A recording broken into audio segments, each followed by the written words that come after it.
حسد واقعی ایسا خطرناک باطنی مرض ہے کہ دنیا کا سب سے پہلا قتل اسی حسد کی بنا پر ہوا۔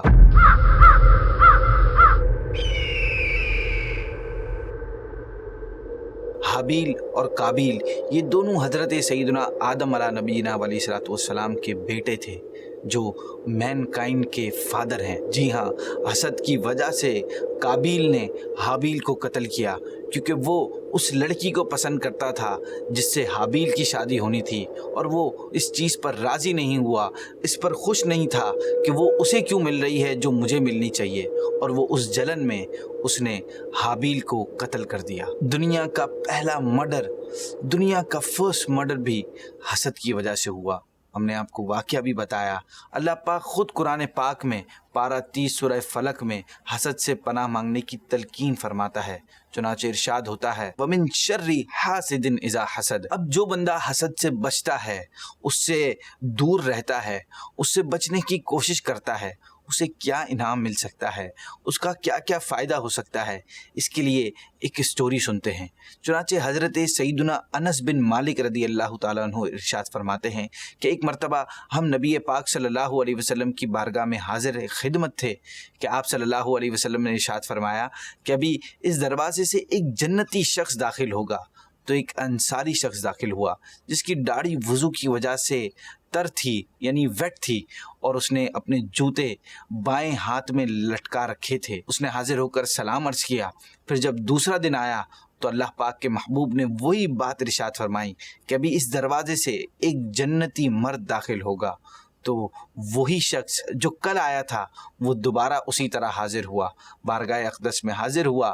پھر تیسرا دن آیا تو بھی نبی پاک صلی اللہ علیہ وسلم نے یہی بات ارشاد فرمائی، اور حسب معمول وہی شخص داخل ہوا۔ پھر جب آپ صلی اللہ علیہ وسلم تشریف لے گئے تو حضرت عبداللہ بن عمر اس شخص کے پیچھے چل دیے اور اس سے کہا کہ میں نے اپنے والد صاحب سے جھگڑ کر قسم اٹھائی کہ میں 3 دن تک ان کے پاس نہیں جاؤں گا، لہٰذا اگر میں 3 راتیں گزرنے تک آپ کے پاس پناہ لینا چاہوں تو کیا آپ ایسا کر سکتے ہیں؟ اس نے کہا جی ہاں۔ حضرت انس فرماتے ہیں کہ عبداللہ رضی اللہ تعالیٰ عنہ فرمایا کرتے تھے کہ میں نے وہ 3 راتیں اس کے ساتھ گزاری، لیکن رات کے وقت اسے کوئی عبادت کرتے ہوئے نہ دیکھا، ہاں مگر جب وہ بیدار ہوتا یا کروٹ بدلتا تو اللہ عز و جل کا ذکر کرتا اور اللہ اکبر کہتا، اور جب تک نماز کے لیے اقامت نہ ہو جاتی بستر سے نہ اٹھتا تھا، اور میں نے اس سے اچھی بات کے علاوہ کچھ کہتے ہوئے نہ سنا۔ پھر جب 3 دن گزر گئے تو میں نے اس سے کہا اے اللہ عز و جل کے بندے، میرے اور میرے والد محترم کے درمیان کوئی ناراضگی نہیں تھی، مگر چونکہ میں نے نبی پاک صلی اللہ علیہ وسلم سے تمہارے بارے میں 3 مرتبہ یہ کہتے ہوئے سنا کہ ابھی تمہارے پاس ایک جنتی شخص آئے گا، تو تینوں مرتبہ تم ہی آئے، تو میں نے سوچا کہ تمہارے پاس رہ کر وہ راتیں گزار کر دیکھوں کہ تمہارا کیا عمل ہے، تاکہ میں بھی اس کی پیروی کر سکوں، میں بھی وہ عمل کر سکوں، مگر میں نے تمہیں کوئی بڑا عمل کرتے ہوئے نہیں دیکھا۔ پھر تم اس مقام تک کیسے پہنچے؟ کس عمل نے پہنچایا تمہیں، جس کے بارے میں نبی پاک صلی اللہ علیہ وسلم فرما رہے تھے؟ تو اس نے کہا میرا عمل تو وہی ہے جو تم نے دیکھ لیا۔ پھر جب میں واپس آنے لگا تو اس نے مجھے بلا کر کہا میرا عمل تو وہی ہے جسے تم نے دیکھ لیا، مگر میں اپنے دل میں کسی مسلمان کے لیے بد دیانتی نہیں پاتا، اور نہ ہی اللہ عز و جل کی عطا کردہ بھلائی پر کسی سے حسد کرتا ہوں۔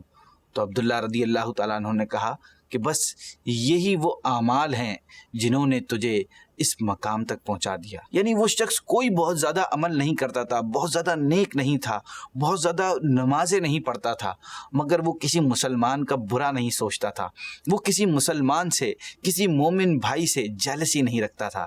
یہ صرف اسی وجہ سے وہ جنتی ہو گیا، اسی وجہ سے اللہ پاک کی بارگاہ میں اس کا درجہ بڑا مقبول ہو گیا اور وہ مقبول ترین بندہ بن گیا۔ تو میک شور کریں کہ جیلس نہیں ہونا ہے، حسد نہیں کرنی ہے، اپنے لوگوں کی نعمتوں پر خوش ہونا ہے، اور دعا کرنی ہے کہ اللہ پاک وہ نعمتیں آپ کو بھی عطا فرمائے، اور اسی کے ساتھ پیسفل وے میں زندگی گزارنی ہے۔